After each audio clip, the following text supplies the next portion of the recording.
The first COVID-19 death in Ontario hits close to home. Doug Ford calls for a state of emergency in Ontario. And local services feeling the impact of COVID-19. All that and more coming up right now. Welcome to Cogeco News. We are live at 5. I'm James Bowler with what's happening in your community. Our top story today.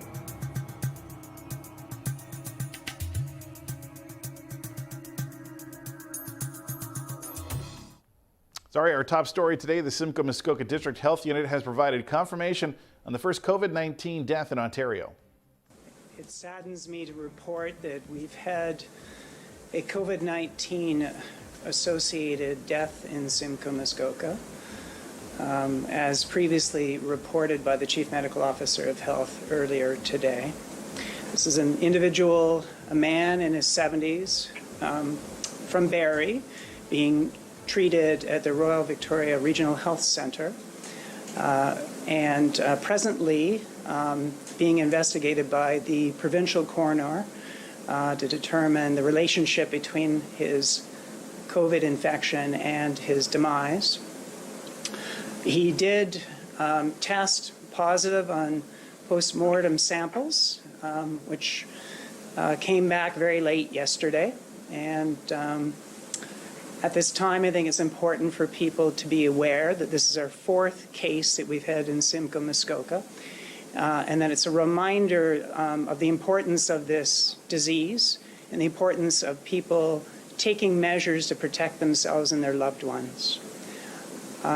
We had previously reported Sunday afternoon of another individual who is still receiving treatment at Royal Victoria Hospital, who tested positive for the COVID virus, and had also noted that there was a close contact between that individual and an individual who had deceased, and so I'm making the connection for you now between that announcement and this announcement. At this point, in addition to encouraging people to take all the precautions that we've advised all along, I'd like to speak in support of the measures that the province has put in place to flatten the curve, to reduce transmission of COVID in our communities, all of them aimed at reducing interaction between people, promoting social distancing so that the spread of this virus is impeded and slowed, and so we can protect those who are most vulnerable from this infection. So I would certainly encourage people to be supportive of those measures, and in particular for those who are vulnerable, those who are older than 60, older than 65, those who have pre-existing medical conditions, to be mindful of that and take additional precautions in reducing your exposure to the likelihood of getting this. And that clip was courtesy of YourTV in Barrie. And in case you missed it, here's a bit of what's been happening in the province related to the COVID-19 pandemic. This morning, I've declared a state of emergency in the province of Ontario. We're facing an unprecedented time in our history. This is a decision that was not made lightly. COVID-19 constitutes a danger of major proportions. We're taking this measure because we must offer our full support and every power possible to help our healthcare sector fight the spread of COVID-19. The first order under this declaration will be the prohibition of organized public events of over 50 people, including parades and events and services within places of worship until March the 31st. Secondly, the following establishments are closed effective immediately until March the 31st. All facilities providing indoor recreational programs, all public libraries, all private schools as defined in the Education Act, all licensed child care centers, all bars and restaurants, except to the extent that such facilities provide takeout food and delivery. As of this morning, we have a total of 186 cases of COVID-19 in Ontario. And of those, about 92% are either related to travel outside of Canada within the 14 days before onset of symptoms or close contact of a case. Just dividing it up, about 3/4 are travel. And of those who traveled, the data showing at this point 29% of them traveled to the United States. The most common states visited included New York, Colorado, California, Florida, Nevada, and Massachusetts. This does not include the data from Trenton, where, as you know, we have the repatriated people from the Grand Princess Cruise. We have a total of 9 positives there, of whom 3 are Ontario residents. The good news, if there is any, is that the Public Health Ontario lab has been able to modify their testing methodology, and they are now able to test almost 2,000 samples a day, which is a very good improvement. We're still working toward having a capacity to test 5,000 a day in Ontario. We are taking our first break, but stay tuned for more updates on COVID-19 next.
Welcome back. Joining me in studio today to talk a bit about the local angle of some of the impacts of COVID-19 is Muskoka Matters host Anthony Asturi.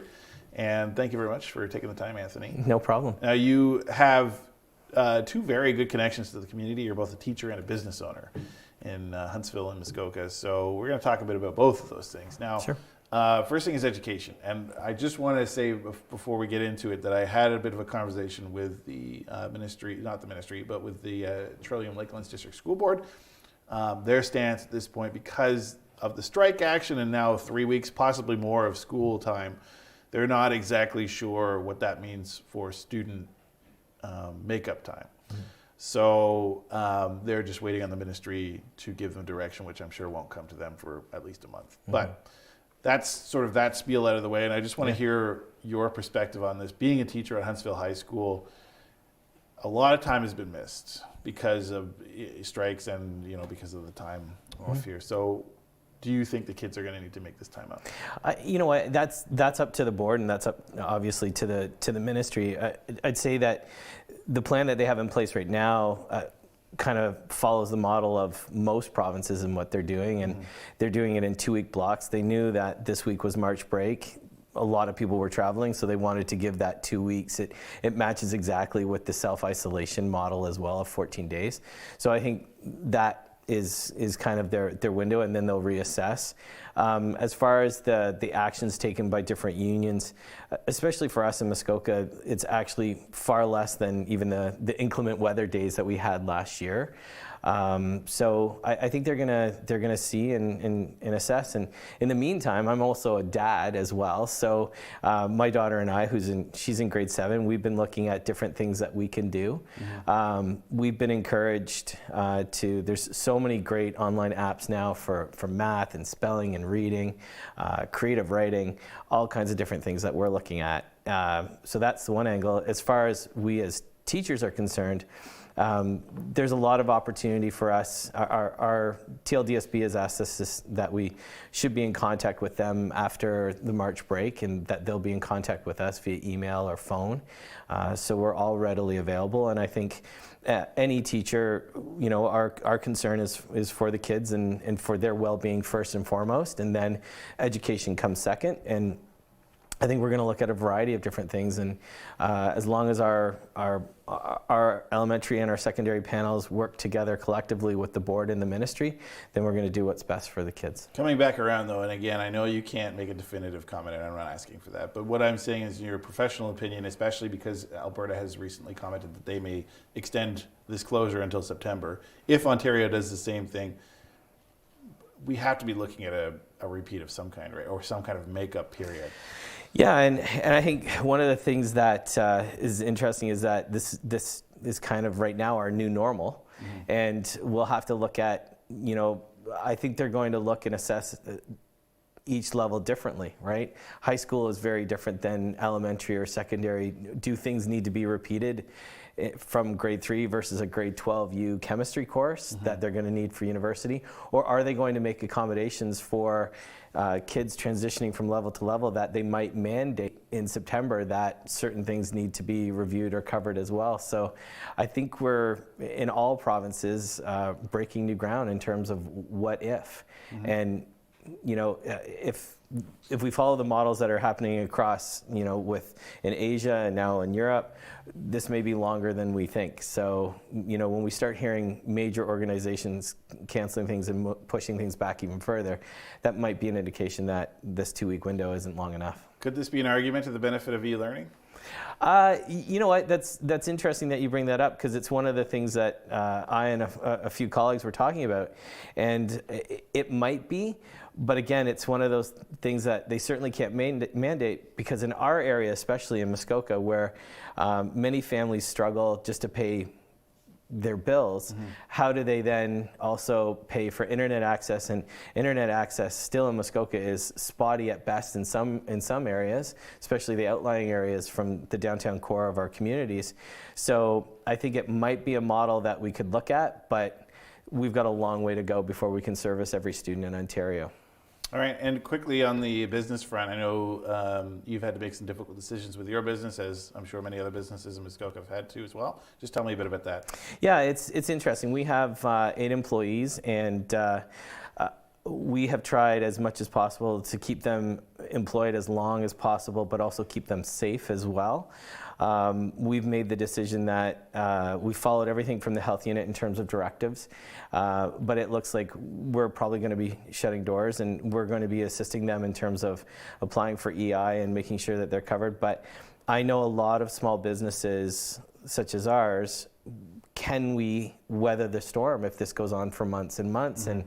And what sort of things are we looking at? So every time the government makes an announcement, as a small business owner, I'm interested in hearing how are they going to support us. I understand that large corporations are struggling as well, but for some of us, we can't absorb rent for 3 or 4 or 5 months without at some point having to draw the line and say, is this fiscally worth it in terms of running? Would you benefit from something like in the States of what they're doing of offering small short-term loans that are, the payback is low on them, obviously? I think that's something that each business is going to have to look at. I would, by the sounds of it, tomorrow the federal government's going to make some major announcements affecting businesses, and I'll be interested in hearing that. And I think right now, to all the viewers, if you can afford to go out and get takeout, support your local businesses, go to them. And by local businesses, I also mean the franchisees as well.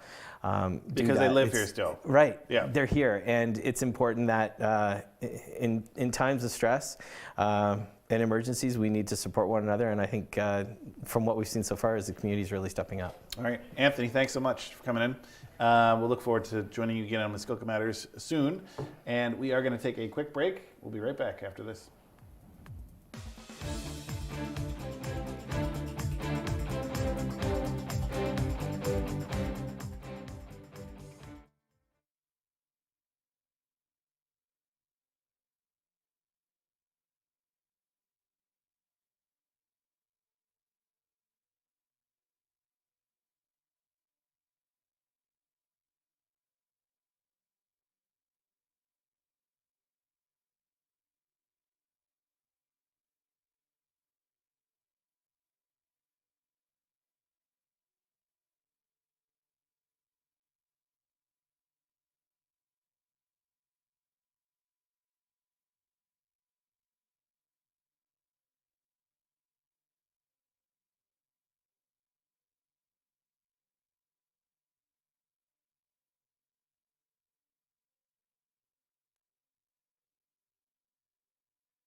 Welcome back. Well, despite the closure of businesses and other services due to COVID-19, one local organization is still trying to keep up with local need. A couple of things that have been a little different starting this week is that we're not accepting anything for our exchange store upstairs. So that's closed until further notice, just because we don't have the volunteer capacity, and then it's bringing things in from other people's homes. So we're just asking that people hold off bringing in donations until later. And then another thing, anything that goes out, say we pack a box and we've met our guest outside, because our guests are coming to the side door, picking one of 3 pre-made boxes. We're doing the shopping and we're meeting them at the other door. But if they brought their own bags, which is ideal, then we're bringing that box back in but setting it aside for 48 hours. And that's how we're doing it. And if somebody has donated food, same thing. We're setting it aside for the allotted time, just for preventative measures. We had 107 boxes. We filled them with boxes today, which is unusual. Usually people can come in here and pick their own items, and it was 75 people that came through. We saw a pretty good increase of people that haven't come in several months, 6 months, and all of a sudden they're here today. So I think with what's been happening, it's affecting them. I would say pretty well everybody was so grateful we were still open and able to implement a safe environment for them to get their food today. We don't have any shortages. We have our standard things. We haven't felt, even though we're not getting the donations that we normally do, we haven't felt that yet. But I think if it goes on, that might be something that, and as Heather has just said today, we're still accepting monetary donations, so that's great. We have a little slot in our front door that even if we're not open, you can pop in and do that, and that's very helpful because then we can put it towards something that we need. I want to say a massive thank you to our food bank manager, Barb Stronach, and then all of our volunteers. On Monday, yesterday, when we were typically going to be sorting donations and stocking shelves. I really had no idea how many volunteers would come, and everybody came. Everybody has been just so happy to be hands on deck. So I just want to say a huge thanks to our amazing volunteers. We're back to the break, but stay tuned for more after this.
Welcome back. Well, as hoarding practices continue in Muskoka, it's not just the big box stores that have bare shelves.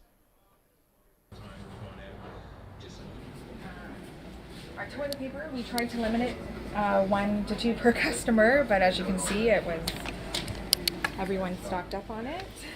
I think right now for us, it's just trying to supply the demand of the items people feel is necessary to protect themselves throughout this time of self-quarantining and social distancing, and it's become quite a challenge for us as people have stocked up on all those items, and we're finding it difficult to stock those items ourselves. As you can see, we're out of any kind of alcohol there, and aloe vera gel as well. Our suppliers as well are limiting how many each store is going to get as well. So we can order it every single day, but it doesn't necessarily mean we're going to get it. And when we do get it, we might get 2 bottles of sanitizer, which, as you know, would just fly out the door as soon as it came in. So we're short on toilet paper and hand sanitizer. Everyone started making their own hand sanitizer, so now we're short on alcohol and aloe vera gel. We're short on thermometers are going quickly. So everything has kind of been depleted, but we're trying our best from sourcing out other local suppliers or other suppliers, and it's a shortage everywhere.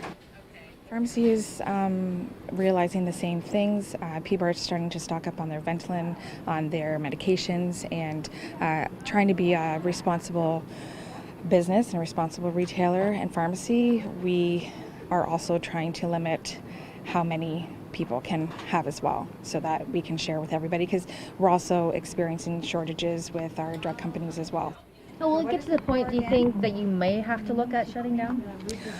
I think we're all, again, those conversations are happening daily, but as a pharmacy, it is a necessity and an essential in our community. So I don't think we would close down, but we would take the precautions necessary to make sure to keep us safe and as well as our customers in the community, which might mean keeping the doors locked, but keeping staff there to let people in. And it's serious, and so everyone just needs to help each other out, and that's what's great about our community, is that even as retailers, we're all talking and speaking with each other and trying to see how we can help each other through this. Well, we're taking our final break, but when we come back, a quick recap of all the COVID-19 updates from today.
Welcome back, and a quick recap as promised of the news related to COVID-19 today. Ontario saw its first death related to the virus. A man in his 70s from Barrie died while at RVH. He had come into contact with another man who was infected with the virus and had been hospitalized. The coroner is still trying to figure out if COVID-19 was the exact cause of his death. Currently, there are no cases of COVID-19 reported in Muskoka or Parry Sound, and no new cases for the Simcoe Muskoka District Health Unit as of this broadcast. The Ontario government declared a state of emergency today and called on all recreational facilities, bars and restaurants not offering takeout or delivery, theaters and private schools and daycares to close. They're also calling for no gatherings of more than 50 people. All of Muskoka's municipal facilities, including town halls, have been closed, and Parry Sound has closed many of its municipal facilities. However, Town Hall remains open at a limited capacity. Stay tuned to Cogeco News. Tomorrow we'll have more local updates in relation to the COVID-19 updates, including Mayor Karen Terziano in studio. And that is Cogeco News. For more information on the program, head over to yourtv.tv or connect with us on social media by searching YourTV Muskoka. You can find us on Facebook, Twitter, Instagram, YouTube. Remember, we are live at 5 Monday to Thursday, and from everyone here at Cogeco News, thanks for watching. Have a good night.